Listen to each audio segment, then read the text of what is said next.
An economy is not an abstract notion that sits in a vacuum. An economy is embedded in the society and in the social structure. And this question of what is attractive about Pakistan or what is unattractive of Pakistan, that is very much, the answer to that question is also wedded in the social structure and the political structure of Pakistan. In terms of how the society is treating, for example, women, which Pakistan has one of the lowest rates of labor force participation for women, for example. Even though they are the most educated often, they are doing the best in college and schools.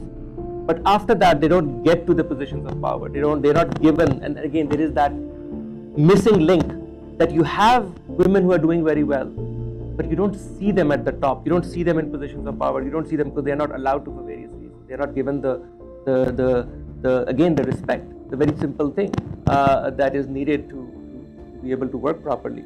But then there is this question of tolerance. I mean, just today, and it's like this trickle that you keep hearing day in and day out. Just today, there is some Chinese worker, and now he is been behind bars because there is some accusation of religious blasphemy against this Chinese worker.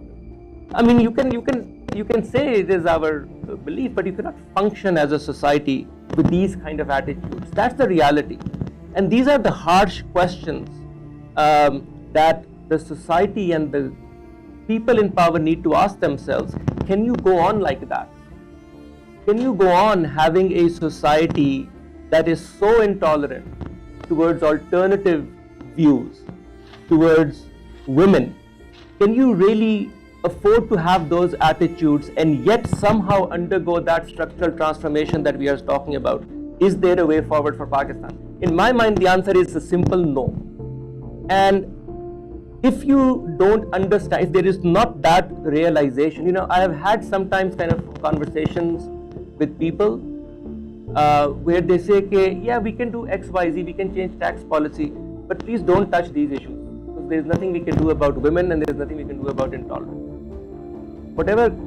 And my response to that is, if you cannot do anything about that, then forget trying to do anything to move Pakistan in the right direction, because it's a very fundamental thing we are talking about. And so until and unless there is that realization at the top that you need to change the society to change the economy, the two are linked. So when we talk about credibility, when and even countries like Saudi Arabia are realizing that if they need to transition to the modern economy, they need to open up. They need to have at least a greater level of tolerance for women, for alternative viewpoints and so on, because that's the cosmopolitan nature of the world we live in.